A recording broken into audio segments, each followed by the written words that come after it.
Sejam muito bem-vindos, pessoal, a mais um vídeo. Amigos, agradeço vocês mais uma vez por estarem aqui. Galera, antes de eu falar já aí do Brasilzão, né? Não se esqueça de apoiar aqui os nossos amigos da Tribo da Sorte. É uma plataforma dos bolões dos jogos eletrônicos oficiais da Caixa Econômica Federal. Tudo regulamentado, tudo regularizado, tudo certo. Você pode acessar lá pelo link que eu estou colocando fixado nos comentários. Você pode utilizar o nosso cupom OPINATRIBO e lá você vai ter acesso a uma plataforma com uma inteligência artificial que vai melhorar a sua possibilidade de ganhos. Lembrando que tem Mega Sena acumulada aí aparecendo. É isso daí. Tivemos o último sorteio, né? Que acumulou. Tivemos o sorteio retrasado que premiou 3 apostas. E agora você pode também fazer sua fezinha porque ela está acumulando novamente. Ela está acumulando novamente. E lembrando que não existe só a Mega Sena. Existe Quina, Loto Fácil, Lotomania, todos esses sorteios das boas e velhas lotéricas que você já conhece. Então acessa lá, utiliza o nosso cupom e eu tenho certeza que você vai gostar bastante. Tribo da Sorte, pessoal, tamo junto. Lamentavelmente, a gente começa esse vídeo, obviamente, não de maneira alegre, não de maneira super contente, porque ontem nós vimos mais um vexame da nossa seleção, né? Ou aquilo que dizem ser uma seleção. Mais uma vez eu volto naquele ponto que eu falei alguns vídeos atrás. Eu acho que o problema da seleção não é apenas um problema de escalação da seleção. Não é apenas um problema técnico da seleção. Não é apenas um problema cultural nos bastidores da Confederação Brasileira de Futebol. Que tá tudo junto e tudo misturado. Em todos os níveis existem erros, existem falhas. Não tô passando pano para jogadores nem para técnicos. Mas para a gente entender o problema estrutural que virou a seleção brasileira, a gente tem que voltar a 1, 2 décadas atrás para entender a forma não meritocrática que o nosso futebol evoluiu desde a última conquista do pentacampeonato, que talvez ali sim foi talvez uma das últimas convocações meritocráticas, 2002, 2006... E aí, 2010, a coisa já começou a cair, né? Porque o Brasil não vai ter um técnico estrangeiro. Sabe por que o Brasil, os técnicos que passam pela seleção brasileira, eles são óbvios? Porque existe uma coisa dentro da seleção brasileira que chama corporativismo. Se você chegar hoje num Abel Ferreira, se você chegar hoje num Jorge Jesus, se você chegar hoje, por exemplo, num Ancelotti, e falar pra ele como a banda da CBF toca, ele vai negar prontamente o convite. O problema da seleção é a cultura que a CBF implementou dentro da seleção ao longo dos últimos anos, ao longo das últimas décadas. A cultura de ser vitrine de empresário de jogador. A cultura de não haver uma meritocracia. A cultura de não ter técnicos com autonomia para fazer aquilo que tem que ser feito. Quando você pega, por exemplo, o Tite da seleção brasileira, quando você pega, por exemplo, o Dorival Júnior da seleção brasileira, eles são e foram técnicos corporativistas. Só você observar o Tite no Flamengo agora. O Tite no Flamengo pegou o Gabigol e colocou no banco, porque não vinha performando bem. Agora, na seleção brasileira, tem como o Tite pegar o melhor jogador, o maior ídolo, o jogador com mais força de empresário e colocar no banco? Tem como o Tite fazer isso na seleção brasileira? Tem como algum técnico hoje que entrar na seleção brasileira com esta cultura, cercado por esses elementos, tem como ele fazer isso hoje na seleção brasileira? Não, não tem como. Então, lamentavelmente, a seleção brasileira se tornou sem brilho, sem vida, patética. Uma lástima. Uma vergonha. Ontem, o Uruguai partiu para cima do Brasil. E o Brasil, com um jogador a mais, na segunda etapa, não conseguiu ferir o Uruguai. Ah, Neto, então quer dizer que apenas a CBF tem responsabilidade de culpa? Não. Não é isso. Eu acabei de falar que nós estamos falando de 3 pilares. Escalação, técnico, cultura. Todos têm responsabilidade. Todos têm a sua parcela de culpa. E a cultura da CBF, ela é tão torta, ela é tão ruim, que ela nem sequer parou as competições nacionais para que o futebol brasileiro, para que os torcedores brasileiros pudessem se dedicar à sua seleção. Vocês entendem por que eu falo que o problema é cultural? Não adianta, irmão. O Brasil não vai conseguir um técnico estrangeiro enquanto a cultura não mudar.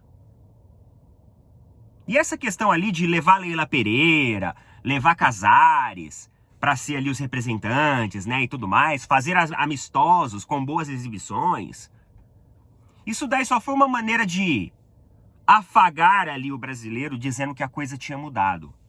Só que quando a competição começou, não mudou. Agora me diz, nós sofremos uma carência de talentos? Ou são os nossos talentos que são utilizados e manejados da maneira errada? Thiago Leifert recentemente falou sobre o Vinícius Júnior. E não falou com uma crítica ruim, não, desrespeitando o jogador. Ele falou de maneira construtiva. Que o jogador, ele tem que ser aquele jogador e jogar da mesma forma que ele joga no Real Madrid. Ele não pode sair por aí tentando carretilha toda hora, tentando jogada individual toda hora, tentando dribles desconcertantes toda hora. Ele tem que ser um jogador efetivo e eficiente. E aí o Vini Júnior não gostou. Só que, na verdade, o Thiago Leifert não estava falando por mal, ele estava falando por bem. Foi uma crítica legal. E cabe a quem falar isso pro jogador? Agora, se o Dorival chegar e falar isso pro Vini Júnior, vocês acham que o Vini Júnior vai acatar alguma coisa do que o Dorival falar? Os caras deixaram o Dorival pra fora da roda do pênalti ontem. Uma cena patética. Os jogadores brasileiros não respeitam hierarquias. Os jogadores brasileiros não respeitam treinadores. Agora, se o Ancelotti chegar no Vini Júnior e falar isso, você pode ter certeza que o Vini Júnior vai abaixar a cabeça e vai respeitar. Falta pulso, falta liderança, falta comando. Quem que é o nosso capitão hoje da seleção brasileira? Para quem viu o Dunga como capitão da seleção brasileira, aquilo sim era capitão. Líder em campo, o cara que dava bronca em todo mundo, o cara que orientava os espaços, o cara que tinha também a compreensão um pouco tática. Ele não era o técnico, mas ele era o jogador de maior compreensão tática dentro do elenco. Nós não temos isso no Brasil hoje. A braçadeira de capitão no Brasil hoje é na base de quem tem um melhor empresário, de quem é um jogador com mais seguidores no Instagram. É isso. E assim não pode ficar. E se nós ficarmos dessa maneira, pessoal, escutem o que eu tô falando, daqui a 20, 30 anos, a gente vai estar discutindo as mesmas coisas. Porque não existe perspectiva de melhora na seleção brasileira. Dizer pra você que o que tiramos de bom dessa Copa América? Nada. A gente não tirou nada. Tudo que nós estamos falando aqui são frases, opiniões, críticas reesquentadas daqui a viemos e já estamos vindo falando há mais de 2 anos. E aí algumas pessoas foram lá e criticaram o Endrick. E cara, na boa, na minha opinião, o Endrick é um dos menores culpados disso. Colocaram o Endrick numa fogueira PQP. Segundo ponto, o Brasil não tinha meio campo ontem para conduzir bola. O Brasil era tão ridículo que tentava ligações diretas. Se você pegar algumas equipes da Série A do Campeonato Brasileiro, eles vão fazer uma partida muito mais inteligente e muito mais competitiva que aquele Brasil de ontem. A Colômbia, com um setor intermediário que atua no futebol brasileiro, colocou no bolso os jogadores do Brasil. Jogadores da Europa, jogadores do Real Madrid, jogadores da Premier League. Então, aquele meio-campo ontem não criava nada. para que desse condições para que seu centroavante fizesse o gol. Se fosse o Abel Ferreira o técnico da seleção, eu falo para você que o Brasil seria uma equipe muito mais competitiva. Sabe por quê? Porque o Abel Ferreira, ele pode ter todos os defeitos do mundo, ele pode errar às vezes. Só que ele faz todo mundo voltar e pressionar. Voltar e pressionar. O nível físico dos jogadores do Palmeiras. E para ele, jogador que não volta, não marca pressão e não estende, não serve. Fica o recado pro Gabigol. Se o Gabigol vier para o Palmeiras jogando o que ele tá jogando no Flamengo, não serve. Ele tem que voltar e tem que pressionar e tem que estender. A composição do modelo tático das linhas do Abel funciona dessa maneira. É por isso que às vezes a pessoa olha e fala assim, cacete, esse time sempre arruma um jeito de fazer gol. Sim, porque ele volta, marca, pressiona e estende. Volta, marca, pressiona e estende. Então ele obriga a criar muitas oportunidades na marcação-pressão, marcação-pressão. Pode ser até um futebol feio, muitas vezes. Pode ser até gols feios, muitas vezes. Mas faz. E exige do jogador um nível motivacional e uma compreensão tática da partida que obrigue-o a fazer. Porque senão você vê o jogador que está escondendo. No time do Abel Ferreira, você nota quando o jogador está escondendo o jogo. Seleção, às vezes, você não nota, às vezes passa batido. E além disso, o Suárez ontem, cara...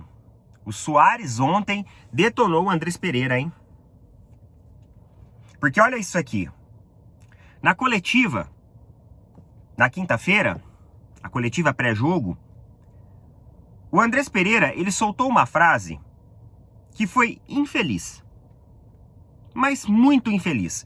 Porque assim, o Andrés, vou falar uma coisa pra você, mano.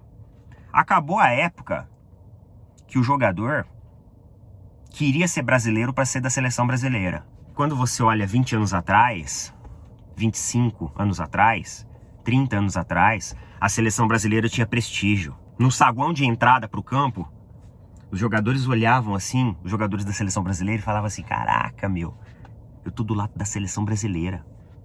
Pros caras jogar contra a seleção brasileira, só jogar. Às vezes os caras tomavam um amasso da seleção brasileira. Só que no final do jogo ainda, os caras iam lá, pegavam a camiseta, tirava foto, abraçava, cumprimentava. Os torcedores rivais aplaudiam a seleção brasileira em campo. Agora, Andreas, a seleção brasileira não é mais isso não, tá bom? Ele falou assim, ó. Na coletiva na quinta-feira, o jogador do Fulham disse que o Uruguai sonha em ter uma seleção igual ao do Brasil. E ontem, após a derrota, o Suárez ele falou: para falar do Uruguai, tem que ter um pouco mais de respeito. Saber a história que tem o Uruguai, antes de dizer que tem jogadores que querem estar nessa seleção brasileira. Ou seja, olha só como que o Suárez, olha só como que o Suárez tem visão. É inteligente. Nessa seleção brasileira. Ou seja, ele falou da nossa seleção brasileira no momento atual. Nos períodos que a seleção brasileira vive. Nessa seleção brasileira. Ele não falou da seleção brasileira lá da década de 90, do início dos anos 2000. Ele falou dessa seleção brasileira. Aí sim. E aí, ó, tenho que dizer que quem fez esse comentário, que foi o Andrés Pereira, era reserva do Arrascaeta, que é o melhor jogador do futebol brasileiro. Então, imagina como é pra gente escutar isso. E o Suárez está errado? Queridos, o Suárez está errado? Não está errado. O Suárez está certo. Bem, pessoal, eu acho que a gente já falou bastante coisa, né? Sobre seleção brasileira e tudo mais, tá? Agora vamos lá. Vida que segue. Campeonato Brasileiro pegando fogo. Ontem, o Flamengo teve uma exibição contra o Cuiabá abaixo da média. Muito abaixo daquele Flamengo que vimos contra o Atlético Mineiro. E acabou cedendo um empate. Na verdade, poderia ter até um gosto mais amargo. Mas, no fim, acabou cedendo um empate dentro do Maracanã. Alguns torcedores, não, vamos lá, vamos pra cima. O time tá desfalcado, o time tá cansado. O que é verdade, né? Tá desfalcado, tá cansado. Isso é nítido. O Flamengo realmente é uma das equipes brasileiras que mais foram prejudicadas com a Copa América e com a continuidade paralela do Campeonato Brasileiro. E aí outros torcedores foram lá e falaram assim, ah não, isso daí não pode, muito vacilo, a nossa chance de estender ainda a diferença da pontuação para os outros times. E hoje o Palmeiras pega o Bahia. Então assim, hoje o Palmeiras pega uma pedra. Hoje o Palmeiras pega uma pedra no caminho. Realmente, o time do Bahia vem sendo uma equipe muito competitiva, uma equipe com setor intermediário extremamente organizada, extremamente taticamente organizada, e os caras não vão vir para brincadeira, porque os caras também estão na disputa pela ponta. Então hoje vai ser um jogo de elementos muito interessantes. Acredito que uma partida difícil do Palmeiras, não é uma partida fácil a de hoje, e era a chance ali do Flamengo, eventualmente num tropeço do Palmeiras, conseguir estender a sua pontuação. Porém, entretanto, todavia, mesmo que o Palmeiras vença, o Flamengo ainda continua com 1 ponto de vantagem. Então, mesmo que o Palmeiras vença, mesmo que qualquer equipe, qualquer resultado aconteça hoje, o Flamengo segue líder, beleza? Mas vamos lá. A matéria que eu tenho aqui para vocês, ela é uma matéria muito importante. Eu considero isso aqui muito importante. Eu não fujo do debate. Eu não fujo do debate. Me mandaram isso aqui no Instagram, esse link, e falaram assim: quero ver se você vai falar isso no seu canal. A pessoa não segue o Instagram. Não segue. Mas deve, pelo menos, acompanhar um pouco do canal. Então tudo bem, querido. Eu tô aqui para não fugir do debate. Eu não sabia disso daqui. Eu não sabia. Eu vi isso aqui agora, que me mandaram. E eu vou falar. Você não falou que quer ver se eu... Então eu vou falar aqui pra você. Tá? Aqui a gente não foge, irmão. Se você acha que você vai intimidar a nossa opinião, a nossa crítica, tu não vai. Você não vai. Tá? Porque é muito fácil pegar um Instagram fake e vir debulhar coisas ali no privado. Mas tá bom, eu vou falar. Vamos lá. Eu tenho certeza que você vai assistir esse vídeo, porque eu vou fazer questão de colocar ali no destaque do vídeo. Galera, é o seguinte, o auditor do STJD, tá? Vocês sabem que o John Textor, ele será punido, e um dos auditores sugeriu uma pena de 2 milhões de reais e 6 anos de suspensão do futebol brasileiro. Isso saiu na sexta-feira. Além disso, o STJD classificou as provas do John Textor em relação à manipulação de resultados como imprestáveis. Só que um dos auditores que fez o pedido dessa pena, porque o auditor do STJD ele sugeriu essa pena ao John Textor, foi um auditor que ele é declaradamente palmeirense. Inclusive tem uma foto dele aqui, ó, de arquivo pessoal dele, de terno e tudo mais, né? Esses caras só andam chiques, ao lado do ônibus do Palmeiras. Não vou falar o nome aqui do cara. Eu acho que isso não vem ao caso. Se você quiser, você pode pesquisar aí, tá? Não vou expor esses caras nem nada, porque isso aqui, mano, a gente tá falando de auditor de STJD.